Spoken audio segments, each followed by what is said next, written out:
Shalom teman-teman sekalian, salam berkah dan salam sejahtera saya ucapkan.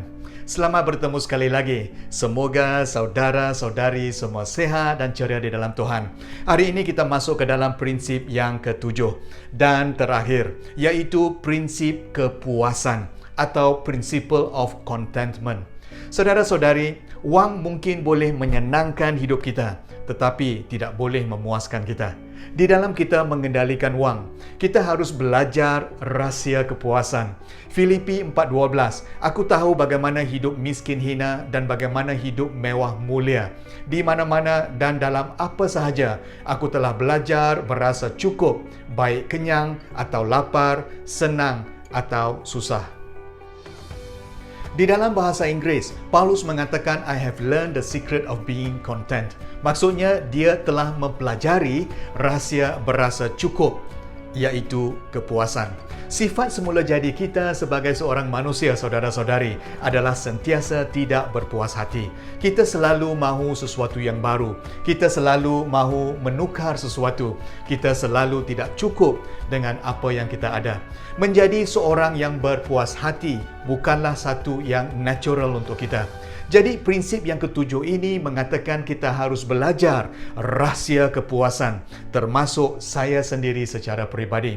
Persoalannya, bagaimana kita melakukannya kerana kepuasan bukanlah sesuatu yang automatik. Izinkan saya kongsikan 4 kunci untuk kita belajar mempraktikkan di dalam kehidupan kita seharian. Dan kita akan dapati bahawa 4 kunci ini adalah bertentangan dengan nilai-nilai yang dipromosikan dunia. Jadi kita kena belajar menukar pola pemikiran kita. Rahsia yang pertama ialah kita berhenti membandingkan diri kita dengan orang lain. Tuhan menciptakan kita unik. Identiti kita adalah di dalam Kristus. 2 Korintius 10:12. Kami tidak berani menggolongkan atau membandingkan diri kami dengan mereka yang memuji diri sendiri. Apabila mereka menilai diri sendiri dan membandingkan diri sama sendiri, mereka tidaklah bertindak dengan bijak.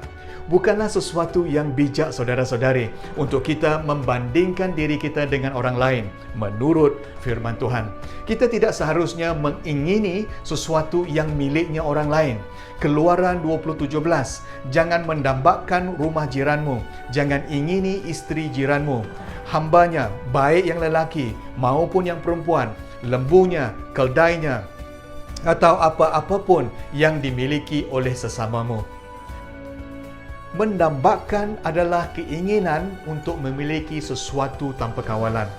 Keinginan tidak salah, saudara-saudari, tetapi keinginan yang tanpa kawalanlah yang berbahaya. Kedampakan atau covetousness adalah dosa yang sama tarafnya dengan dosa 10 perintah Allah yang lain, seperti membunuh, menyembah berhala, berzina dan sebagainya. Jadi teman-teman sekalian, rahsia hidup kepuasan yang pertama ialah untuk kita jangan membandingkan diri kita dengan orang lain. Amin teman-teman sekalian. Rahsia yang kedua ialah menikmati apa yang kita ada. Rahsia kepuasan kedua ini ialah berkenaan dengan sukacita dengan apa yang Tuhan berikan kepada kita. Banyak orang yang tidak menikmati apa yang mereka ada kerana mereka sibuk dengan mencari yang lebih. Pengkhotbah 5:19, setiap orang yang dirahmati Allah kekayaan, harta benda dan kuasa untuk menikmatinya, untuk menerima bahagiannya dan untuk bersukacita dalam jerih payahnya. Itu juga kurnia Allah. Wow, saudara-saudari, Tuhan memberkati kita dengan kekayaan, harta benda dan kuasa untuk kita nikmati dan bersukacita. Saudara-saudari, tidak semestinya kita harus mendapat yang banyak, tetapi kita menikmati apa yang Tuhan berikan. Izinkan saya katakan bahawa kebahagiaan adalah satu pilihan.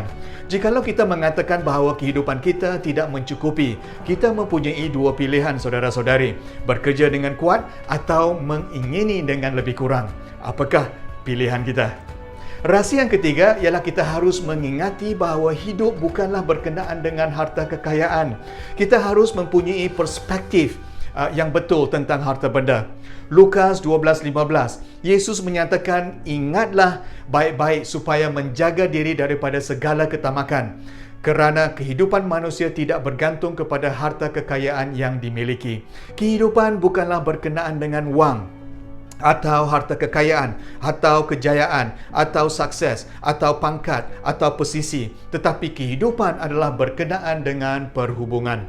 Rahsia yang keempat, saudara-saudari, ialah kita fokus kepada yang berkekalan. Kita membina kehidupan kita dengan memberikan prioriti kepada yang berkekalan. Setiap harta milik dan wang kita tidak berkekalan untuk selama-lamanya. Hanya dua yang berkekalan, saudara-saudari, iaitu firman Tuhan dan hidup kita di akhirat satu hari nanti. Alkitab mengatakan di dalam 1 Petrus 1:24-25, semua manusia umpama rumput dan segala kemuliaannya umpama bunga di padang. Rumput layu, bunga gugur, tetapi firman Tuhan kekal selama-lamanya. Kebenaran tidak bertukar, saudara-saudari. Sebab itu kita harus membaca Alkitab setiap hari. Amin, teman-teman sekalian. 2 Korintus 4:18 pula mengatakan, kami tidak mementingkan hal-hal yang kelihatan, tetapi hal-hal yang tidak kelihatan. Kerana yang kelihatan itu cuma sedetik, manakala yang tidak kelihatan itu kekal. Wow, saudara-saudari, Paulus memberikan fokus kepada yang berkekalan, iaitu kehidupan kita di syurga satu hari nanti.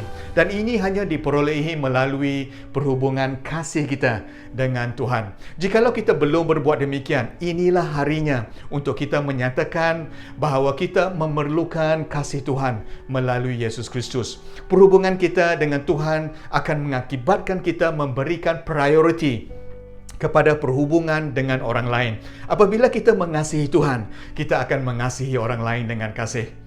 Jadi teman-teman sekalian, di dalam kita mengendalikan wang, mari kita mempraktikan rahsia kepuasan, iaitu secret of contentment. Amin, teman-teman sekalian.